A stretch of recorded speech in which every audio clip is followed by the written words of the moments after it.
OTM Trucking family, what's up, man? Coming at you with another video today, man. Hopefully y'all can see me and hear me. I'm coming at you guys.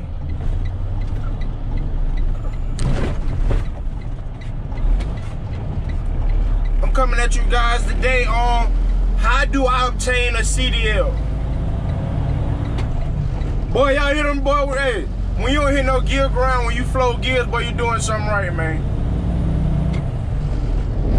But I'm coming at you guys today on how to obtain a CDL, man. If you follow these steps, man, they'll help you be successful, man. Step 1, do your DOT physical.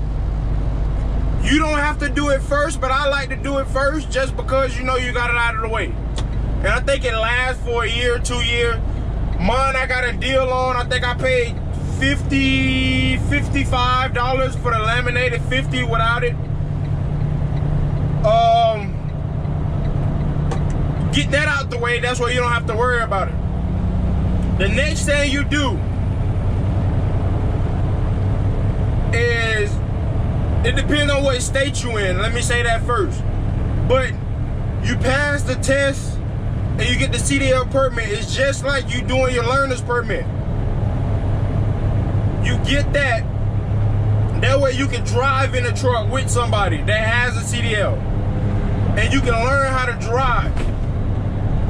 And once you do that, the next thing, all you gotta do is, if you take the test first before, I'm pretty sure, because I took mine before, I took my test before I got my permit. But right after that, you go to do the skill test, which consists of your pre-trip, your backing, and your driving. The backing, you have straight line backing, offset backing, and 90 backing. With the angle backing, 90 angle backing, whatever you want to call it, is really just dot backing. But people got different names for it. And your driving test. And I'm gonna give you guys a cheat sheet about passing your pre-trip in another video. But today I'm solely talking about obtaining your CDL. So once you pass the test, really you already set up. Now how can I take the test? You can go with a company and become a company driver. Most people like this just because it helped them out financially and they don't know nobody that own a truck, and you get your experience while you working for that company. And with that being said, I would say it's best to choose the right company that's best for you, as I stated in my past videos. Pick a company that you like. Pick a company that works with your pockets. Pick a company that you feel like it's a family orientation. Not that somebody told you it was. Because I done seen a lot of people, and me myself, been in a situation where I thought everything was good because a person spoke out to me about it. And I went ahead and dived in it first and not really doing too much research. I mean, I did do some, but it wasn't an extensive amount of research. So I wound up being on the back burner, but I'm blessed to get out of that situation. So if I could tell one of you guys or one of you ladies about that and how to avoid that, I'm all for it. The second thing about doing it, I mentioned on, I don't know if you heard, you can know somebody and get it. It's cheaper that way because all you doing is going to the DMV and taking the test yourself. And once you take that test, it's actually cheaper than going to school, because when you go to school, you're going to be there for 3 or 4 weeks.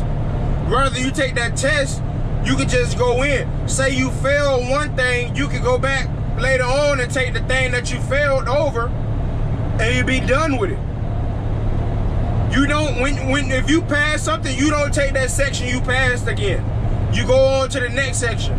That section you failed, that's the one you do over. If you fail the middle section, like the backing, you're gonna have to do backing and the driving over. If you just fail on the driving,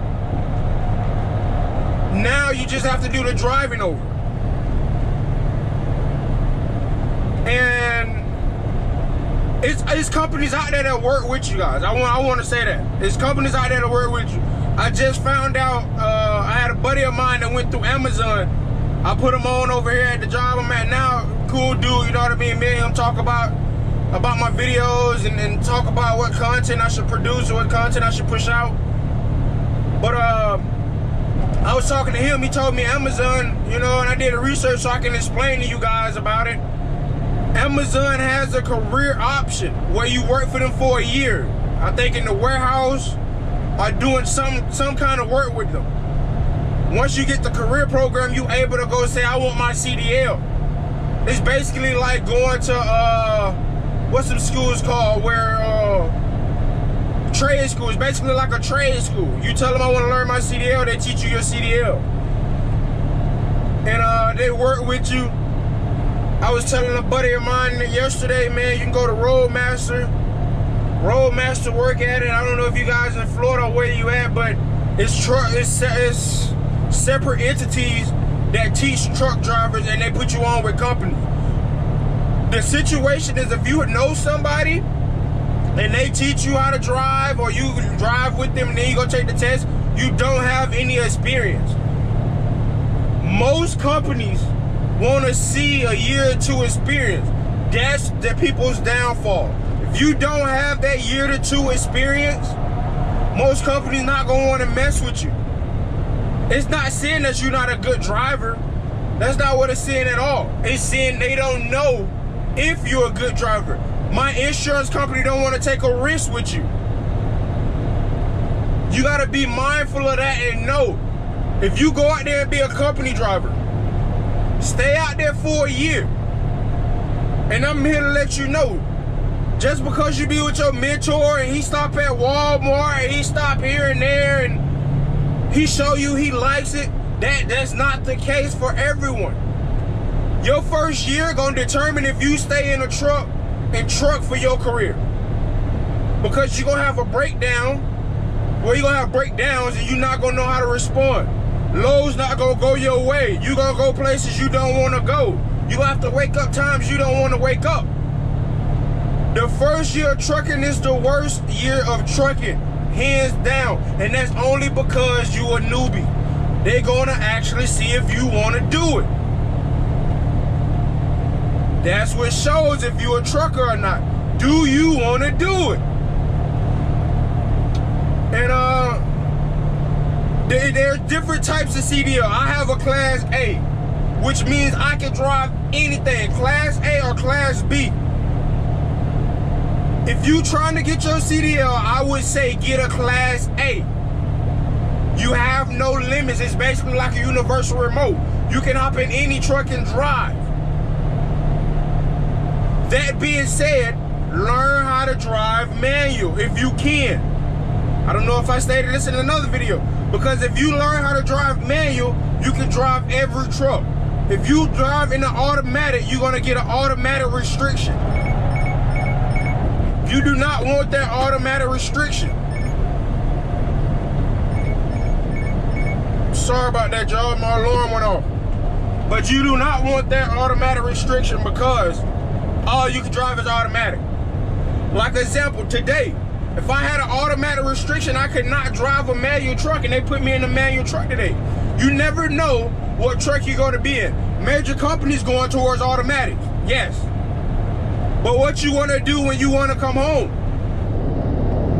Local companies do not have automatics all the time. Sometimes you have automatic, sometimes you have manual. So what you gonna tell the company, man, I can't drive that. That company gonna say, we don't need you. You can leave. So learn that. And go back to what I was saying. Class A is like a universal remote. You can drive every truck. If you get a Class B, you are not able to drive a Class A vehicle. You limit yourself. And the difference between the two is Class A, your GVW, your government weight, is higher than a Class B. A Class B, what you see Class B normally do, they be like little box trucks, little semis that don't really haul too much around town. That's a Class B truck. You don't want to limit yourself to that. If you can avoid that, avoid it. But some people, like I said, I'm not telling you what to do. I'm just giving you advice on my end, in my opinion. If you want to drive a Class B truck, go ahead and do it. But I would prefer a Class A because you can leave a Class B and go drive a Class A. You can drive a Class B. You can drive any commercial vehicle you want to with the Class A. That's why I say get a Class A. And if you go to a company, and me personally, I do not smoke weed. I do not do any drugs. I might drink a beer, I might drink liquor here and there when I'm off, but I do not do drugs. That being said, if you go to a major company, hear me well, they do drug tests, but it's not just a pee test. They're gonna do a hair follicle test. And they're not gonna pull a one string out, they not. They gonna cut a patch next to your roots. They gonna cut it so well where nobody can see it so it don't look too bad on you, but they gonna cut a good amount of hair. I believe that hair follicle test go back 6 months if I'm not mistaken. If you smoke weed 6 months before you went there, or any time before you went there, I'm gonna say this, any drugs, before you went there, it's gonna show in your system. And the first thing they gonna do, they gonna say you can go home. They might send you back depending on the company. But some companies, once you fail, they're not sending you back with all the trip that's paid for. Because some companies, they'll pay for you a Greyhound bus. They'll pay for you a plane ticket. But as soon as you fail that test, why am I taking a chance on you? I paid for you to get here because I'm taking a chance that you're gonna pass and work for my company to bring more money into my company. If you're not bringing money into that company, they don't care nothing about you. Don't believe in them when they say, we are family. You can leave tomorrow and they have somebody else to take your place. Believe that. So don't believe companies when they tell you, oh, we need you, you family. I don't care how many miles you knock down, they can replace you. Not even if that guy knock as many miles down as you. If he don't run as many loads as you, they can still find somebody else to take your place. So be mindful of that. No, I'm telling you this, like I said, I don't smoke drugs, I don't take drugs, I don't do any of that. I'm telling you this because I want people to know, don't think everything peaches and cream when you go up there. These companies are spending money to get you there, spending money to keep you there, but at the same time, they do not need you. And I'm telling you this because, you know, I had a buddy ask me, how do I obtain a CDL? And I'm telling you, every situation is different. If you don't have any money and you want to go the cheaper way, go on a company. But the problem is with that, and I'm gonna state this, companies will make you sign an agreement. If they give you your CDL, you gotta stay a year or two. Some companies may be more. So know what you get yourself into. Me, I feel if I want to spend money and invest in myself, and I know somebody that got a truck, I'm gonna go down to the DMV and I'm gonna take the test in his truck. To me, that's cheaper. But if you don't want to spend no money out of pocket outright, go ahead to a company driver. But a company will charge you if you leave before that year. It will be on your credit, know that. So which way is really cheaper? I appreciate you, trucker, for letting me get over. I appreciate it. So which one is cheaper? That's a question you gotta ask yourself. But obtaining a CDL, you can make more money than you can working at a 9 to 5, depending on your 9 to 5. Just being honest. So just stay mindful of that. Know what you get yourself into. Until next time, OTM truckers, keep them tires bouncing, man. Love you guys.